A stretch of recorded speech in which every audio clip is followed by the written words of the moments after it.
The basic tabby weave is a simple over-under pattern. I'm going to use a needle. If we don't have needles, there's a lot of other things we can use. We can actually use a popsicle stick. We don't need a needle. We can use our fingers, but it is helpful to have a needle when you weave. So we can decide if we want to do a single or a double. It kind of depends on how thick. If I used a single, then each line that I do is going to be about as thick as one string. If I do a double, each line that I make is going to be about as thick as two. So for this one, I think I'm going to do a double. So when I do a double, I'm going to put the end of my yarn through the head of the needle. Sometimes if I pinch the edge, it helps better. And I'm just going to double it up. So I'm going to just kind of create that double thickness of yarn. And I shouldn't need to knot this. I can leave it hanging on the ends. It's really not going to hurt anything. So the tabby weave is very simple. It's over, under, over, under, over, under. So what I'm going to do is I'm going to decide, I'm going to start over or under.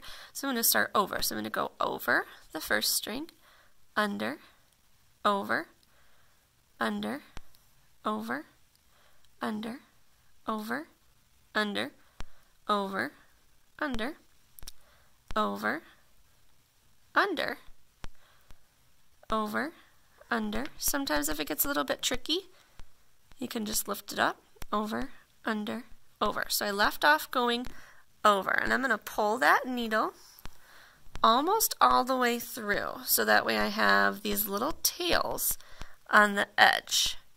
Now, what I need to do is I need to push these strings all the way up to the top. This is important. Now, I'm on the right side. So I'm not going to come all the way over and start on the back again. I'm actually going to go from the right back over to the left. Now, this left off being over this string. If I go back over, under, it's going to take that right out. I don't want to take that out. I'm building a weaving. So because I left off going over, now I'm going to start with under. So under, over, under, over, under, over. So it's the same pattern, but it's alternating. Under, over. Remember, I can hold it up if I need to. Under, over, under, over, under, over, under, over, under. And if I did the pattern correctly, because I was over here, I'm under here. I'm going to pull that string through. Now this is where we can mess up. We don't want to pull so tight that our warp threads start getting close to each other. We want them to stay spaced apart nicely. So we don't want to pull this too tight. But once again, we want to push our threads to the top. Get them nice and close together, and one more time. We're going to keep going. So this time I left off under. So the next time I go, I'm going to be over. So over, under, over, under, over, under,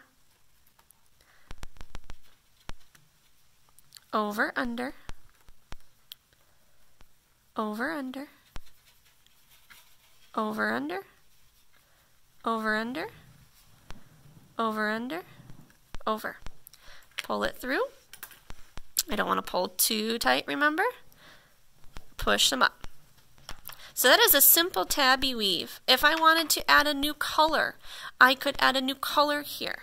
If I want to add fringes on the edges of each, I would simply snip here. This is going to leave a fringe on both sides. So I have fringe and fringe, both sides. So this is going to be hanging when I'm done with my weaving. Okay, and I can start a new color.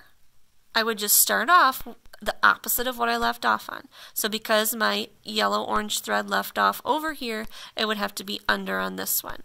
Now I can continue all the way down with multiple colors in the tabby weave. Or you can use the handout that I've given you with different types of weaving, different styles of the patterns, and you can experiment and explore with this. But the goal is that you go from top to bottom with your weaving, and then I'll show you how to finish it off when you are all done.